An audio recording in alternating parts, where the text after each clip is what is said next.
tie game the only path? Okay. I mean, I hate saying only because they are a legitimately good team, but I do think he has to have a big game.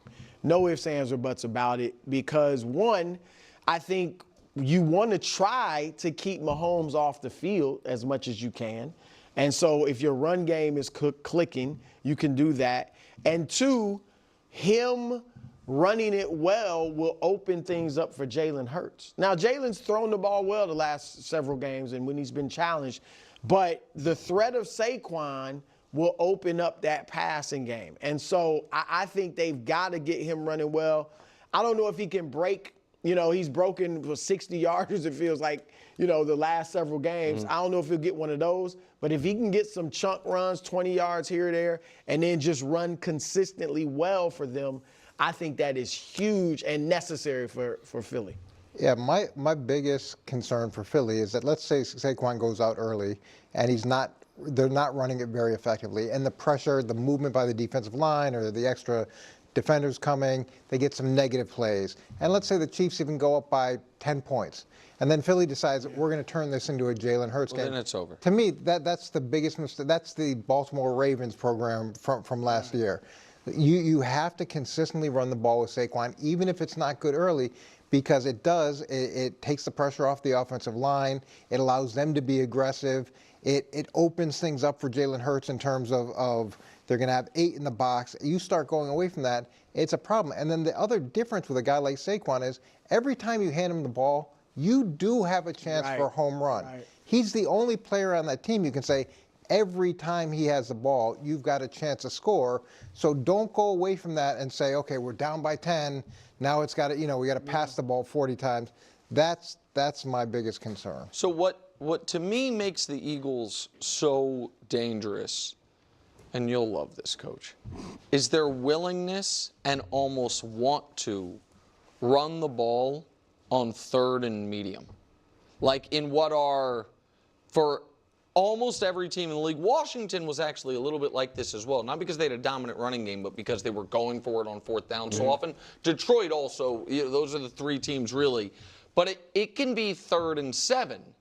And you really can't play pure pass the way you can with almost every other team in the league, not only because Saquon's a home run threat, but because they don't feel like they have to get the 7. They feel like we have to get 5.5. And you know what I mean? Like that, if we get it to 4th and 2 or less, we're fine going for it. And it just makes them so much more difficult to defend. And if you listen to Brady during the broadcast of the AFC Championship game, when it was still a game, he kept hammering the point, and he's totally right. There is no team in the league, in my opinion, that is it's more important for them to stay on schedule. And I know that sounds like kind of cliche football analysis, but it's true. If they stay even or ahead of the sticks and they have the option to run or pass on every play, they are so hard to deal with because they do have great players on the outside. Jalen can hurt you with his legs and can hit the deep shot, even if I don't think he's as reliable as a drop back passer as some other guys. And Saquon is the most dominant running back in the league. But it is all predicated on Saquon. Yeah. So I don't think you can beat a team that I feel is one of the greatest teams of all time without your best player having an awesome game. Like the last year's Chiefs team, which was not nearly as good as this year's Chiefs team, the Niners needed Christian McCaffrey to be awesome. And Christian McCaffrey was good. Yeah. You know what I mean? And good, and that Chiefs team wasn't quite as good, and it got them to overtime, but they lost. They needed him to be the guy he had been all season for them, and he didn't kill them, but he was just good. Yep. I think Saquon's been 130 yards a game for them this year. That's been an average game for him. If he doesn't do that, I don't see what they can do. Okay. There's some good stuff in there, some bad stuff in there, and some bizarre stuff in there.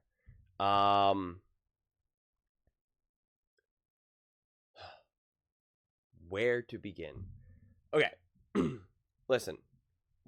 Do they need a big Barkley game? First off, I'm pretty confident that Nick Wright did not watch the Philadelphia Eagles throughout this season. I'm just very confident about that. He admittedly, thought very little of the Eagles throughout this season. Eventually, he had to come on board, but you're just not. I just don't believe that he was watching the Eagles play the Saints. Watching the Eagles play the New York Giants, the Washington Commander. I just don't see it. I just don't see it. That's my viewpoint. Because even this whole idea of how they attack third downs and fourth downs, like, yeah, there's obviously some truth behind it, but like, you're missing the reality of the situation of who the Philadelphia Eagles are and what they can do offensively and what they look to do offensively. Now, Saquon Barkley has absolutely had his share now, I think maybe most all time, of these big, massive, like 60-yard runs and all that. And especially even just in the playoffs. He would have had one in the Packers, but he kind of just, he stopped. That would have been taken to the house. And then he did it against the Rams, and he did it against the Commanders. So that's now in everyone's fresh mind, undeniably. But the reality is for Saquon, like, the way how I see it, in order for the Eagles to win, it's not so much that they need a great game from Saquon. Of course, he's a beast. He's an animal. If Saquon Barkley has an awesome game, then yes, that makes everything easier. It makes everything better. And I think that could really be a difference maker, undeniably. But I think really just at a minimum, what the Philadelphia Eagles need from Saquon is just like to be able to at least hand the ball off to him and get those 3 yards, 4 yards, 5 yards. Him ripping off these 20, 30, 40, 50, 60-yard runs, that's obviously amazing. No one can argue against that. And that will obviously make things significantly easier. No doubt about it. But I just think at the minimum, you can't have it where it's just like you hand the ball off to Saquon and you get like 1 yard or no loss. You give the ball to Saquon and he's met immediately 3-yard gain, 3-yard loss. And, then you have like Tom Brady say, wow, he's lucky that Saquon was able to hold on to that one. So-and-so met him immediately. The Eagles are really lucky because that could have ended up with 6 for the Chiefs. Like, you can't have those moments, and you certainly can't have them regularly. And it would be uncomfortable to see that in the beginning of the game.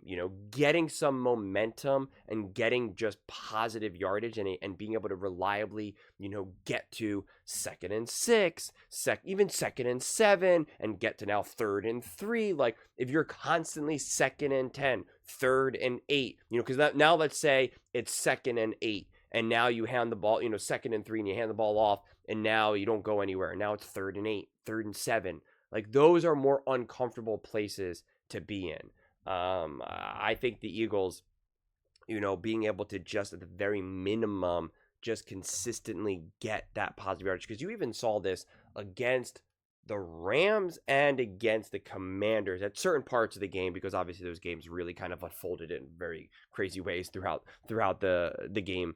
But there was times when you're just like, again, if you're an Eagles fan, you're watching this and you want the Eagles to win, you're looking at it through the lens of just like, you want, like, yeah, those home run shots are great from Saquon, but you're also just like, I just want you to be able to just keep moving the ball positively. Like, the Eagles just need to keep getting first downs, milk the clock. Like, that's all you need. Just hand the ball off and go, right? Low risk plays, hand the ball off and go. Hand the ball off and go. 3 yards, 4 yards, 5 yards, 3 yards, 4 yards, 5 yards, first down, 2nd and 3, 3rd and 2, 3rd and 5, like, just keep moving. You want to avoid those 4th and 1s and those 4th and 2s, quite frankly. Even though you have the brotherly shove and all of that, you don't want to have to do that 10 times a game. You just want to keep moving the chains, milk the clock. And yeah, you do want to keep Patrick Mahomes on the bench.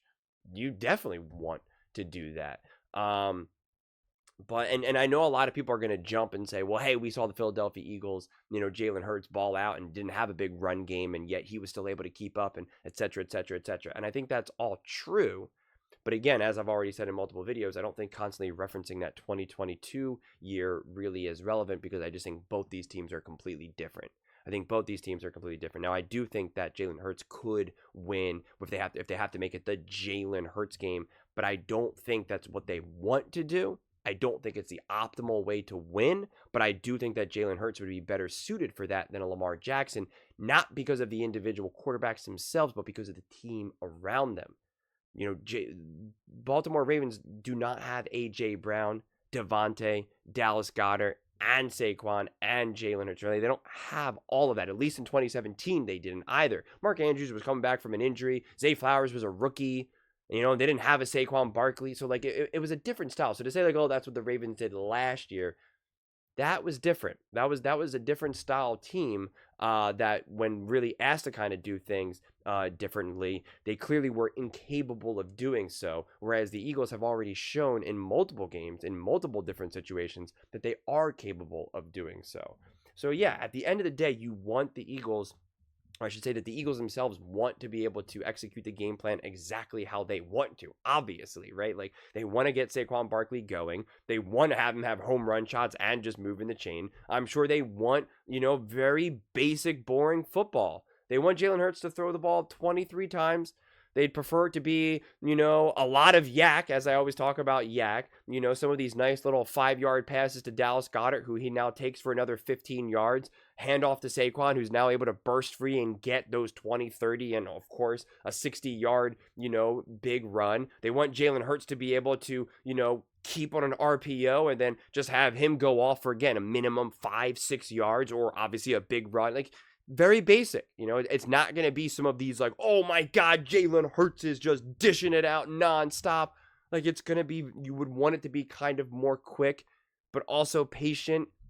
And like I say, boring, right? Like, very boring. You're not going to want to be in a situation where Jalen Hurts has to really kind of scramble, make these throws on the run and this and that. That is the game that you don't want to get into. And you don't want to be in this position where you're constantly like 3rd and 10, 3rd and 8. And now Jalen Hurts is kind of scrambling around. And it's kind of like, man, he has to go on a big run to be able to convert this for first down, or kind of like dive head forward just right where you get that 3rd down, where you convert, or where, again, he has to scramble and he makes a beautiful pass. And yeah, it's a first down, but it's just not the style of play that you want the Philadelphia Eagles to find them in, because then that is definitely more like, we're jumping out of a plane, we're capable of building a parachute, but like, I'd rather just not need it. I'd rather just kind of chill back in first class, and kind of just, like, let's just keep things kind of status quo. So I don't feel the need to look at it through the lens of this binary. Saquon Barkley has to have a big game. Because like Nick Wright said, oh, if the Eagles are down by 10 and they really rely on Jalen Hurts' passing, the game's over. The game's just over. And it's like, okay, like, settle down. Okay? Settle down. What I do find interesting is that Nick Wright is also now saying that this is the greatest team ever, essentially. This Kansas City Chiefs team. That's interesting. This is the greatest team ever. And yet, Patrick Mahomes wasn't even a Pro Bowler. Like, that, I do find that interesting. And I would be curious to see why he's saying that this team is the best team ever. Because first off, you could make the argument from last year, the defense was better. I don't even think you can even make that argument. I think that's just like a pretty concrete fact, that the defense was better last year. And you can make the argument that the offense is better this year than it was last year. So it's kind of, take a penny, leave a penny type of a situation here. And they won the Super Bowl, right? Like, their offense was even better in 22 than it was in 23 and 24. And yet they obviously went toe-to-toe with the Eagles. Now you can make the argument that their defense wasn't as good. Again, totally fair. But I guess I'm still kind of curious how you reach that conclusion. You can say that the Kansas City Chiefs are a great team, but what is making them an all-time great team? That's what I'm genuinely curious about. And if the Chiefs are an all-time great team and they're only favored by 1.5 versus the Eagles, like, what does that make the Eagles then? If the Kansas City Chiefs are an all-time great team and the Eagles are getting 1.5, wouldn't that mean that the Eagles then are also considered an all-time great team too? Like, they would have to be within the general vicinity. They mathematically, statistically, they would have to be then. So if you're saying that this is 2 all-time great teams going toe-to-toe and just one has to win, I'm open to that. But you can't say that the way how this matchup is and the way how this game's predicted to go, whether it will go the way it's predicted or not, like, I don't know. But those are just my thoughts I'd absolutely love to hear yours. What do you guys all think about the Kansas City Chiefs and the Kansas City Chiefs and the Buffalo Bills and the Kansas City Chiefs and the Philadelphia Eagles? Do you think Saquon Barkley needs to have a big game? Do you think it's the only path that the Eagles can have to win? Let me know in the comments below. I read every single comment, so whether you agree with me or disagree with me, either way, let's get in some discussions. Let's get in some fights. But ultimately, let's just have some fun. And please do consider subscribing. We're building an amazing community here, and I'd absolutely love to see you part of it.